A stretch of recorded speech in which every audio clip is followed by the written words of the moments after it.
Bukod sa mga bata, isa sa mga madalas na biktima ng pang-aabuso ay mga kababaihan. Dahil dito, iba't ibang programa at batas ang inilulunsad ng pamahalaan upang maprotektahan ang karapatan ng mga babae. Ang kanilang mga karapatan at pagsugpo sa pang-aabuso alamin sa report ni Dina Pagibitan. Worldwide phenomenon o nangyayari sa bawat sulok ng mundo. Ganyan nga raw mailalarawan ang estado ng pang-aabuso o pananamantala sa mga kababaihan. Bukod sa pisikal na pananakit, maituturing din na uri ng pang-aabuso ang psychological o ang pananakot sa pamamagitan ng mga salita at ang economical o ang hindi pagbibigay ng financial support. Sa Pilipinas, mahigit kumulang 3,000 kaso ng violence against women ang naitala sa taong 2006. Pinakamataas dito ang porsyento ng physical injury, sumunod ang rape at sex trafficking. Sa kasalukuyan, malaking hamon pa rin ang pagtaas ng bilang ng naaabusong babae. Karaniwan kasing nangyayari bugbog sa pagitan ng mag-asawa at magnobyo. Kaakibat naman ng modernong panahon ang panibagong muka ng teknolohiya tulad ng cellphone o internet na maituturing na bagong muka ng prostitusyon o pagbebenta sa mga kababaihan kapalit ng serbisyong sexual. Paliwanag ni Attorney JJ Jimeno Atienza, maraming babae ang nag-aakalang dahil walang physical contact, hindi sila naaabuso. Tiko mambibig ng mga kababaihan noon. Unlike now, mas sa tingin ko may boses ang babae.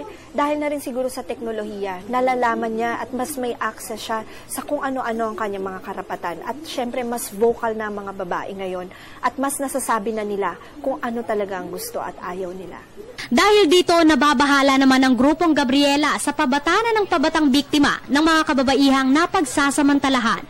Lumala dahil andyan ang electronic violence. Tapos yung pagpasok ng mga racketeer na dayuhan doon sa child pornography. O mga bata na kung ano-anong kalaswaan ang pinagagawa tapos ibinibenta. Ngunit alam nyo bang hindi lamang sa pisikal, mental at emosyonal ng pang-aabuso sa mga kababaihan? Dahil kasi dito, nalilimitahan din ang isang babae upang maging kapaki-pakinabang sa lipunan. Nagiging issue rin ito ng good governance o uri ng pamamahala sa isang bansa. At malaking porsyento ng financial resources ng gobyerno ang inilalaan para sa mga survivor ng VAW. Noong 2002, tinatayang nasa 6 na bilyong piso ang nagastos ng pamahalaan sa pagpapagamot, mga programa, pabahay at legal and court proceedings sa mga babaeng naaabuso. Samantala, dahil na rin sa iba't ibang organisasyong naglalayong ma-empower at ma-educate ang mga kababaihan, maraming babae na ngayon ang may sariling desisyon o independent na dahilan sa unti-unti ring positibong pagbabago ng tingin sa kanila sa lipunan.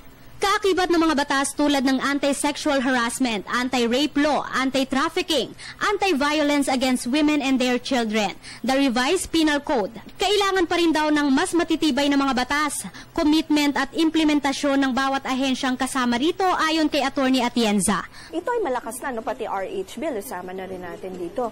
Malakas siya on their own, saan nagkakamali at ba't patuloy na dumadami ito?